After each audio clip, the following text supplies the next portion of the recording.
بسم اللہ الرحمن الرحیم۔ السلام علیکم ناظرین گرامی، یہ سوال ہمارے اور آپ کے ذہنوں میں آج سے پہلے کئی مرتبہ آیا ہوگا کہ جس اللہ تعالیٰ نے یہ ساری دنیا بنائی ہے، دنیا میں زمین و آسمان بنائے اور اس میں موجود ہر ایک چیز کو اس نے تخلیق کیا، اگر اللہ تعالیٰ نے ان سب چیزوں کو بنایا ہے تو وہ ان کا خالق ہے، مگر اللہ تعالیٰ کو کس نے پیدا کیا، کس نے بنایا ہے؟ نہ جانے ان جیسے کئی سوالات ہم سب کے ذہنوں میں آتے رہتے ہیں، نعوذ باللہ۔ ناظرین، شیطان کا سب سے بڑا وسوسہ ایک مومن کے دل میں یہی آتا ہے کہ آخر جس نے ساری دنیا، زمین و آسمان بنائے ہیں، اس اللہ کا بھی تو کوئی خالق ہوگا، کسی نے تو اللہ تعالیٰ کو بنایا ہوگا۔ ناظرین، بے شک اللہ تعالیٰ اپنے بندے سے بے پناہ پیار کرتا ہے۔ شیطان تو ہمارا ازلی دشمن ہے، وہ تو بندے کو اپنے خدا سے دور کرنے کے لیے اللہ تعالیٰ کے معاملے میں انسان کو شکوک میں مبتلا کرتا رہتا ہے۔ شیطان کا سب سے بڑا وسوسہ یہی ہوتا ہے کہ جس کو تم اپنا خالق کہہ رہے ہو تو اس کا بھی تو ضرور کوئی خالق ہوگا۔ بے شک ہمیں اپنی زندگی کے ہر مسئلے کا حل دین اسلام میں ملتا ہے۔ قرآن و حدیث سے ہم دنیا کے ہر مسئلے کا حل جان سکتے ہیں۔ بے شک دنیا خود بخود نہیں بنی، بلکہ اس کا کوئی تو خالق ہے، اس کو کسی نے تو ضرور بنایا ہے۔ بے شک شیطان ایسے وسوسے ان دلوں میں ڈالتا رہتا ہے جہاں پر ایمان کی روشنی موجود ہو، مگر ان دلوں کو کیا سیاہ کرنا جو پہلے سے سیاہ ہو چکے ہیں، ان کو کیا گرانا جو پہلے سے گرے ہوئے ہیں۔ ناظرین، اگر ہم یہ سوچیں کہ اللہ تعالیٰ کو کسی نے تو پیدا کیا ہوگا، کسی نے تو بنایا ہوگا، تو فوراً ہمارے ذہن میں دوسرا سوال آتا ہے کہ جس نے اللہ تعالیٰ کو بنایا ہے اس کو بھی تو کسی نے بنایا ہوگا۔ پھر ہمارے ذہنوں میں آئے گا کہ جس نے اللہ کے اللہ کو پیدا کیا ہے اس کو بھی تو کسی نے پیدا کیا ہوگا۔ اسی طرح ایسا سلسلہ ہمارے ذہن میں چل پڑے گا جس کی کوئی حد موجود نہ ہوگی، اور ہمارا ذہن پریشانی میں گرتا چلا جائے گا جس کا کوئی حل موجود نہیں ہے۔ ناظرین گرامی، جو سب کچھ بناتا ہے وہ خالق ہوتا ہے، اور جو چیز بنتی ہے وہ مخلوق ہوتی ہے۔ اللہ تعالیٰ نے ہم سب کو پیدا کیا ہے، یعنی ہم اللہ تعالیٰ کی مخلوق ہیں اور اللہ تعالیٰ خالق ہے۔ اگر اللہ تعالیٰ کو بھی کسی نے پیدا کیا ہے تو وہ خالق کیسا ہوا؟ حالانکہ پیدا شدہ چیز تو مخلوق کے زمرے میں آتی ہے، پھر مخلوق خالق کیسے ہو سکتا ہے؟ ناظرین، صحیح مسلم کی حدیث ہے کہ حضور نبی کریم صلی اللہ علیہ وآلہ وسلم نے ارشاد فرمایا کہ ہمیشہ ہی لوگ ایک دوسرے سے یہ سوال کرتے رہیں گے کہ اللہ نے ہر چیز کو پیدا کیا ہے تو پھر اللہ کو کس نے پیدا کیا؟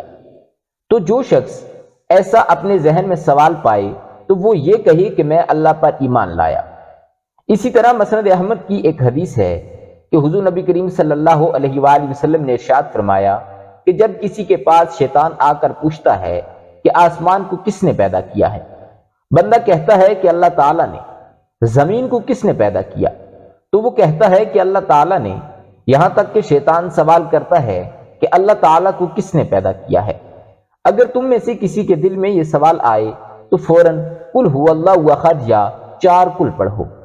ناظرین، ایک مرتبہ صحابہ کرام نبی کریم صلی اللہ علیہ وآلہ وسلم کی خدمت میں حاضر ہوئے اور کہا کہ یا رسول اللہ صلی اللہ علیہ وآلہ وسلم، ہمارے دلوں میں یہ سوال آتا ہے کہ اللہ تعالیٰ کو بھی تو کسی نے آخر پیدا کیا ہوگا۔ ہم بہت کوشش کرتے ہیں کہ یہ سوال ہمارے ذہنوں میں، ہمارے دل میں نہ آئے، مگر پھر بھی اس جیسے کئی سوالات ہمارے ذہنوں میں آ جاتے ہیں۔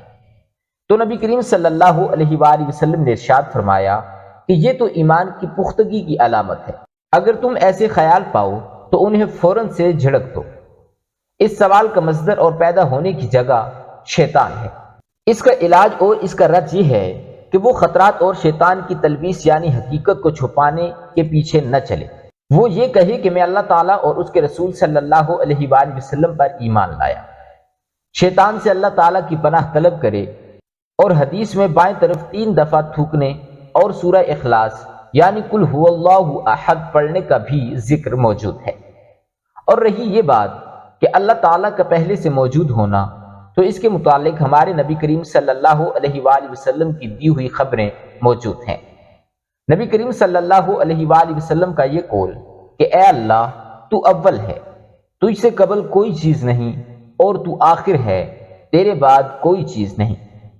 ناظرین، نبی کریم صلی اللہ علیہ وآلہ وسلم کا یہ ارشاد ہے کہ اللہ تعالیٰ تھا تو اس کے علاوہ کوئی چیز موجود نہیں تھی، اور ایک اور روایت میں ہے کہ اس سے قبل کوئی چیز موجود نہیں تھی۔ ناظرین گرامی، دوسری حدیث میں اس اضافے کے ساتھ جو کہ اس موضوع میں قرآن مجید فرقان حمید میں آیات بینات میں موجود ہیں، تو مومن کو چاہیے کہ وہ ایمان لائے اور شک نہ کرے، اور کافر انکار کرتا ہے اور منافق شک و شبے سے بچتا ہے۔ ہم اللہ تعالیٰ سے دعا گو ہیں کہ وہ ہمیں ایسا سچا ایمان اور یقین دے کہ جس میں کسی قسم کا شک موجود نہ ہو۔ ہم مزید کہہ سکتے ہیں کہ خالق کے سلسلے میں اصل موجود ہے، کیونکہ اگر عدم اصل ہوتا تو وہ کائنات کو پیدا نہیں کر سکتا، جیسا کہ گزشتہ سطور میں بیان کر دیا گیا ہے کہ معدوم کا خود کو پیدا کرنا ہی محال ہے، پھر کائنات کو کیسے پیدا کیا؟ جب خالق کے سلسلے میں اصل وجود ہے تو اس کے سبب وجود اور اس کی خلقت کے بارے میں سوال کرنا ہی سرے سے باطل ہے۔ بے شک اللہ رب العزت کی ذات ازلی ہے اور اس کا وجود اس کی ذات سے کوئی بھی زندہ نہیں ہو سکتا۔ ہمارا ایمان ہے کہ اللہ تعالیٰ نے ساری دنیا، زمین و آسمان کو تخلیق کیا، بے شک وہ ہر چیز کا خالق ہے اور اس کو کسی نے تخلیق نہیں کیا، وہ ازل سے خدا ہے۔ ناظرین، اللہ تعالیٰ دیکھنے میں کیسا ہے یہ کوئی نہیں جانتا، اللہ تعالیٰ کیا کھاتا ہے یہ بھی کوئی نہیں جانتا، مگر یہ ضرور اللہ تعالیٰ نے فرمایا ہے کہ میں اپنے بندے سے 70 ماؤں سے زیادہ پیار کرتا ہوں، اور سب مسلمان ایک نہ ایک دن ضرور جنت میں جائیں گے جہاں پر اللہ تعالیٰ ان کو اپنا دیدار کرائیں گے۔ دعا ہے کہ اللہ تعالیٰ سے کہ اللہ تعالیٰ ہمیں بھی جنت میں لے کر جائے جہاں پر ہم اپنے اللہ کا دیدار کر سکیں۔ اللہ تعالیٰ سے دعا ہے کہ اللہ تعالیٰ ہم سب مسلمانوں کے گناہوں کو معاف فرمائے اور دنیا میں اپنے سوا کسی کا محتاج نہ کرے۔ آمین یا رب العالمین۔